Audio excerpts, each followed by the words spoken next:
دعا مانگ مانگ کر تھک چکے ہیں، ہار چکے ہیں، ٹوٹ چکے ہیں، مایوس ہو چکے ہیں۔ او بھائی مایوس نہیں ہونا، او پیارے ٹوٹنا نہیں ہے، اللہ کی رحمت سے امید رکھنی ہے، یقین رکھنا ہے، بکھرنا نہیں ہے آپ کو، ایک گلاب کی طرح آپ کو کھلتے رہنا ہے۔ ایک نہ ایک دن رب آپ کی دعا ضرور قبول فرمائے گا۔ ہم دعا کی قبولیت میں جلد بازی کر جاتے ہیں۔ علماء فرماتے ہیں دعا قبول نہ ہونے کی ایک وجہ یہ بھی ہے کہ لوگ دعا کی قبولیت میں جلد بازی کر جاتے ہیں، رب سے شکوے شکایت کرنے لگ جاتے ہیں، اس لیے بھی دعا قبول نہیں ہوتی ہے۔ سردی کا موسم ہو، آپ کے بچے کی طبیعت خراب ہو، بخار ہو، گلا خراب ہو، سردی لگی ہے بچے کو، اب اس عالم میں آپ کا بچہ آپ سے آئس کریم مانگے تو کیا آپ اس سردی کے موسم میں اپنے بچے کو آپ آئس کریم دلا دیں گے؟ نہیں دلائیں گے۔ بچے کی طبیعت خراب ہو جائے گی، زیادہ بگڑ جائے گی طبیعت۔ بچہ ضد کر رہا ہے، رو رہا ہے، مگر آپ نہیں دلا رہے ہیں، آئس کریم نہیں کھلا رہے ہیں۔ کیوں؟ آپ کو پتا ہے بچہ رو تو رہا ہے، اس کو پتا نہیں ہے کہ میں آئس کریم کھاؤں گا تو میرا کیا نقصان ہو جائے گا، مجھے کیا نقصان پہنچے گا، اس کو پتا نہیں ہے، وہ ضد کر رہا ہے، بچہ ہے وہ۔ آپ کو پتا ہے کہ اگر میں اپنے بچے کو دے دوں گا تو بچے کی طبیعت زیادہ بگڑ جائے گی۔ جب باپ کو پتا ہے، بچے کے باپ کو پتا ہے، وہ تو علیم بذات الصدور ہے، وہ تو ہمارا رب ہے، وہ خالق کائنات ہے، اس نے ہمیں دنیا میں بھیجا ہے۔ ہم دعا تو کر رہے ہیں، ہم رب کی بارگاہ میں خواہش تو کر رہے ہیں، ہاتھ پھیلا کر رو تو رہے ہیں، وہ رب جانتا ہے کب دینا ہے کب نہیں دینا ہے، وہ رب جانتا ہے کب اس کے حق میں بہتر ہوگا کب برا ہوگا۔ حضرت موسیٰ علیہ السلام ایک شخص کو زار و قطار روتے ہوئے دیکھ رہے ہیں۔ حضرت موسیٰ علیہ السلام نے رب کی بارگاہ میں فریاد کی، مولا یہ بندہ اتنا رو رہا ہے، اس کی دعا قبول کیوں نہیں ہوتی ہے؟ تو اللہ تبارک و تعالیٰ کی طرف سے آواز آئی، اے موسیٰ یہ روتے روتے مر جائے، ہاتھ اٹھاتے اٹھاتے اس کے ہاتھ آسمان کو چھو جائے، پھر بھی اس کی دعا قبول نہیں کی جائے گی۔ اللہ تبارک و تعالیٰ کی بارگاہ میں حضرت موسیٰ علیہ السلام نے عرض کی، مولا دعا قبول نہ ہونے کی وجہ کیا ہے؟ اللہ کی طرف سے آواز آئی، اے میرے کلیم یہ جو شخص ہے جو رو رہا ہے یہ حرام کا کھاتا ہے، حرام کا پہنتا ہے، ان کے گھر میں جو مال ہے وہ حرام کا مال ہے۔ تو ایک ریزن تو یہ ہے، اگر حرام کا ہم کھا رہے ہیں، حرام کا پہن رہے ہیں، حرام کا مال ہے تو دعا قبول نہیں ہوتی ہے، یہ بھی ایک ریزن ہے۔ دعا قبول نہیں کی جائے گی اگر حرام کھاؤ گے، کوئی بھی عبادت قبول نہیں کی جائے گی۔ ہم سوچ رہے ہیں نا کبھی میری دعا قبول کیوں نہیں ہوتی ہے؟ میں نماز پڑھتا ہوں، روزے رکھتا ہوں، زکوٰۃ نکالتا ہوں، غریب مسکین کی مدد کرتا ہوں، پھر بھی میری دعا قبول نہیں ہوتی ہے۔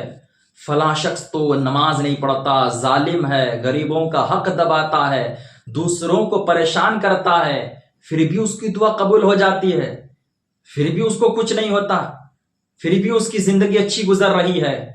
ہم یہ سوچ رہے ہوتے ہیں تو آؤ ایک روایت پڑھتے ہیں، سارے شکوے گلے ختم ہو جائیں گے۔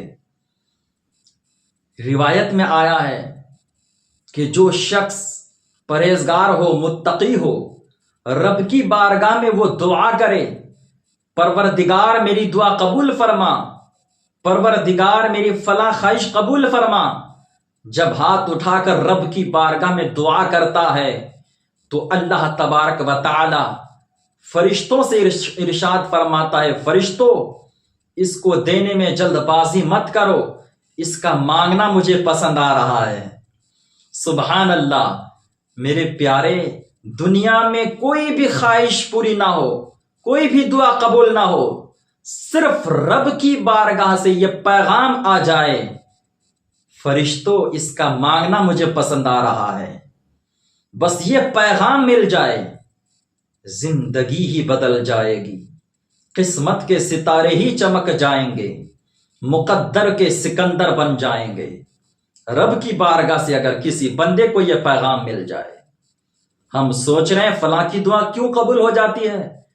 روایت کا دوسرا جز یہ ہے، اگر کوئی ظالم، فاسق، فاجر رب کی بارگاہ میں ہاتھ اٹھا کر دعا کرتا ہے، پروردگار میری دعا قبول فرما، مجھے فلاں چیز دے دے، اللہ فرشتوں سے فرماتا ہے، فرشتوں اس کا مانگنا مجھے پسند نہیں آ رہا ہے، اس کو جلدی دے دو، اس کو دینے میں جلدی کرو، اس کا مانگنا مجھے پسند نہیں آ رہا ہے۔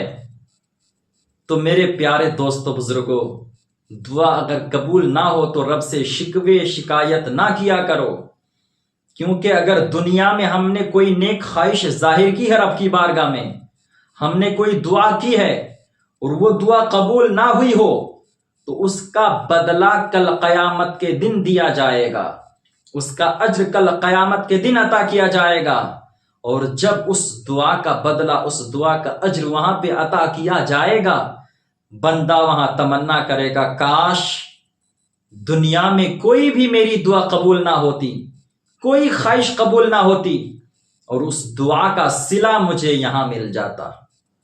یہ تمنا کر رہے ہوں گے۔ ایک گاؤں میں کافی دن سے برسات نہیں ہوئی، لوگ پیاسے تڑپ گئے، کھلیان کھیت سب سوکھ گئے، سب لوگ پریشان ہو گئے۔ تو گاؤں والوں نے مشورہ کیا، ہم لوگ ایک کٹھا جمع ہو کر رب کی بارگاہ میں دعا کرتے ہیں۔ سارے گاؤں والے جمع ہو گئے۔ ایک نوجوان اس محفل میں شامل ہونے کے لیے ایک چھتری لیے آ رہا ہے۔ لوگ دیکھے تو ہنس پڑے، کافی دن سے برسات نہیں ہوئی اور یہ چھتری لا رہے ہیں۔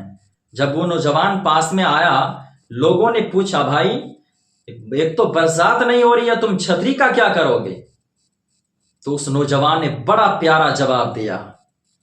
اس نوجوان نے کہا کہ جس کی بارگاہ میں آئے ہو وہ رب عطا کر سکتا ہے، وہ رب دے سکتا ہے۔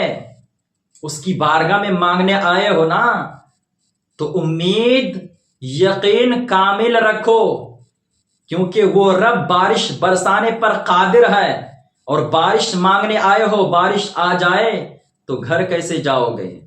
اس لیے میں انتظام کر لایا ہوں، بارش اگر آ جائے تو اس چھتری کو لے کے جا سکتا ہوں۔ جیسے ہی دعا مانگنے کے لیے ہاتھ اٹھاتے ہیں، دعا کے درمیان ہی موسلادھار بارش ہونے لگتی ہے۔ اس یقین کی دولت سے موسلادھار بارش ہونے لگی، سب بنا چھتری کے گئے، بھیگ گئے۔ یہ نوجوان اپنی چھتری کے سہارے گھر چلا گیا۔ آج ہم دعا تو مانگ رہے ہیں، رب کی بارگاہ میں ہاتھ اٹھا تو رہے ہیں، رو تو رہے ہیں، دل میں یقین کی چھتری نہیں ہے، یقین کی دولت نہیں ہے، امید نہیں، مضبوط نہیں ہے، ہم توکل نہیں ہے رب پر۔ تو رب تبارک و تعالیٰ کی بارگاہ میں جب بھی جاؤ تو یقین کی چھتری لے جاؤ، انشاءاللہ تعالی ہر دعا قبول ہوگی۔